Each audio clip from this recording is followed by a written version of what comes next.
আবার নতুন করে করোনার আক্রমণ। প্রতিদিনই লাফিয়ে লাফিয়ে বাড়ছে করোনা আক্রান্তের সংখ্যা। বাদ যায়নি আমাদের দেশ ভারত এবং রাজ্য পশ্চিমবঙ্গ। ইতিমধ্যেই কলকাতায় করোনা আক্রান্ত হয়ে একজনের মৃত্যু হয়েছে। আর এই পরিস্থিতিতে বৃহস্পতিবার রাজ্যের বিভিন্ন প্রান্তে বিশ্ব পরিবেশ দিবস পালন হচ্ছে। গাছ লাগানো পদযাত্রা থেকে শুরু করে একাধিক কর্মসূচি নেওয়া হয়েছে রাজ্য সরকারের পক্ষ থেকে।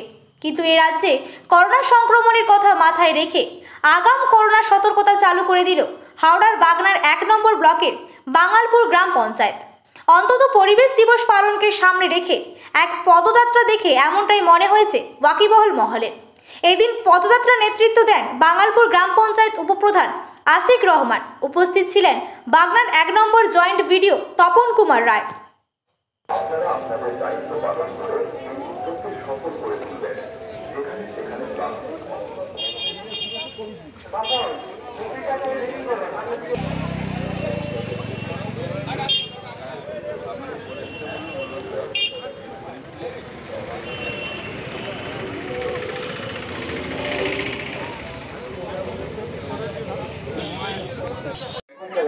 দিদি যাচ্ছে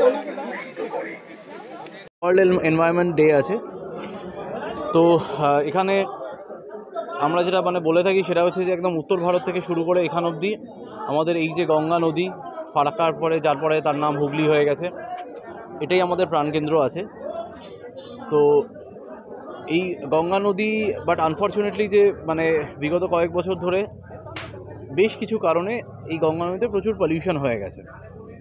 তো আজকে এই এনভায়রনমেন্ট ডে আছে। এনভায়রনমেন্ট ডেতে হাওড়া সিটি পুলিশ, আমাদের এখানে মহিলা থানার ভারপ্রাপ্ত আধিকারিক আছেন, কাকলি আছেন। কাকলি ওনার একটা সংস্থার সাথে উনি জড়িত, সেটার নাম হচ্ছে ফিলান্থ্রপি।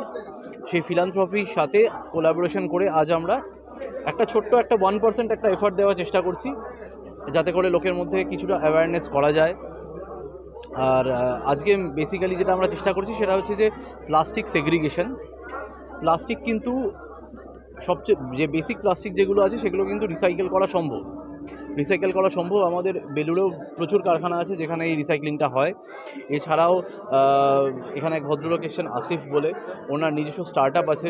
এই স্টার্ট আপ প্লাস্টিক থেকে রিসাইকেল করে উনি আমাদের বিভিন্ন নিত্য প্রয়োজনীয় জিনিস বানাচ্ছেন, বাড়ি বানানোর ইট অবধি বানাচ্ছেন। প্লাস্টিক উনি কীভাবে রাস্তায় ব্যবহার করা যায় সেটা দেখাচ্ছেন। ফলে আমরা এই অ্যাওয়ারনেসটাই করতে চাই যে প্লাস্টিক নিয়ে বিরাট ভয় পাওয়ার কিছু নেই। যেটা আমাদের লাগবে সেটা হচ্ছে প্লাস্টিকের সেগ্রিগেশন।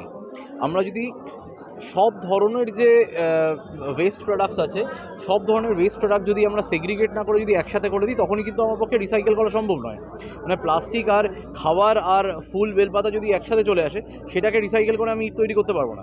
তো আমাদের বেসিক যেটা কাজ আছে সেটা হচ্ছে সেগ্রিগেশন অফ প্লাস্টিক। আর এই বাধাঘাটে যেহেতু প্রচুর পুজো পার্বণ এখানে হয়, ফলে থার্মোকল ইত্যাদির ব্যবহার কিন্তু বাধাঘাটে লেগেই থাকে। সেগুলোকে যদি আমরা ডিরেক্ট নদীতে ডাম্প না করে জাস্ট যদি আমরা একটু সেগ্রিগেট করতে পারি, পরে কিন্তু সেই প্লাস্টিকগুলো তুলে নিয়ে গিয়ে কিন্তু সেগুলোকে রিসাইকেল করা সম্ভব। এটাই এই অ্যাওয়ারনেসটা আমরা একটা করার চেষ্টা করছি। আজকের দিনেই গঙ্গা পুজো, মা গঙ্গার পুজো হচ্ছে। আজকের দিনটা হচ্ছে গঙ্গা পুজো, দশহরা বলে করা থাকে, প্রচুর মানুষের ভিড়। এবং সেই একই জিনিস আপনি যেটা বললেন যে ফুল মালা প্লাস্টিক সবই কিন্তু ডাইরেক্ট গঙ্গাতে পড়ছে, এটাকে কিভাবে অ্যাভয়েড করবেন?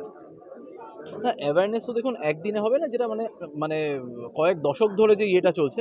তবে আমি এই সম্বন্ধে একটা কথা বলবো যে লোকেদের মধ্যে যে একেবারে অ্যাওয়ারনেস নেই সেটাও কিন্তু নয়।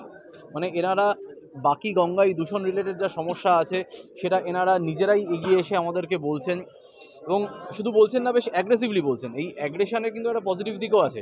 সেই পজিটিভ দিকটা হচ্ছে যে এনারা সত্যিই কিন্তু এই নদীটাকে ভালোবাসেন। কারণ সারা বছর যারা এই নদীর সাথে এনারা ওতপ্রোতভাবে জড়িয়ে আছে, ফলে এনারা নদীটাকে ভালোবাসেন। ফলে সব যে অ্যাওয়ারনেস আমাদের করতে হবে সেটা নয়, এনারাও এনাদের তরফ থেকে এনারা যেগুলো দেখছেন, আমি এটাই রিকোয়েস্ট করবো যে এনাদের তরফ থেকে যেগুলো দেখছেন সেগুলো আমাদেরকে জানাতে। আমরা চেষ্টা করবো অ্যাপ্রোপ্রিয়েট অথরিটিকে সেগুলো জানিয়ে সেই জিনিসগুলো যতটা সম্ভব সমাধান করতে। এনারা আজকে যে অভিযোগটা করলেন যে বাধাঘাটের পাশেই একটা হাই ড্রেন রয়েছে এবং সেখান থেকে বিভৎস পরিমাণে নোংরা জল বেরোচ্ছে, আপনারা কি কর্পোরেশনকে জানাবেন যে এটা ঠিকঠাক করে কিভাবে ব্যবস্থা করা যায়? হ্যাঁ, অবশ্যই জানাবো। এটা যখন নজরে এলো অবশ্যই জানাবো। এটা তো দেখুন একদম বেসিক কোর পুলিশিংয়ের কাজ নয়, বাট আমরা এখানে যখন একটা অ্যাওয়ারনেস করতে এসেছি, এটা আমাদের অ্যাওয়ারনেস কখনোই একতরফা হয় না, অ্যাওয়ারনেস সবসময় দুতরফা হয়। আমি যদি বলি যে এখানে শুধু যারা লোকাল লোকজন আছে আমি তাদেরকে আমাদের জ্ঞান দিয়ে যাব, আমরা তাদেরকে শিখিয়ে যাবো, সেটা হয় না। আমি এখানে হয়তো আজ 1 বছর 3 মাস হলো আমার পোস্টিং হয়েছে, এই ভদ্রলোকরা হয়তো দেখা যাবে গঙ্গার পাশেই 50 বছর 60 বছর ধরে এনারা নিজেদের জীবন অতিবাহিত করেছেন। ফলে অ্যাওয়ারনেস কখনো একতরফা হবে না। এনাদের যেগুলো চোখে পড়ছে যে কারণে গঙ্গা দূষিত হচ্ছে সেগুলো ডেফিনেটলি আমাদের জানালে, সেটা যেখানে যা অ্যাপ্রোপ্রিয়েট অথরিটিকে জানানো সেটা আমরা অবশ্যই জানাবো। ঠিক আছে।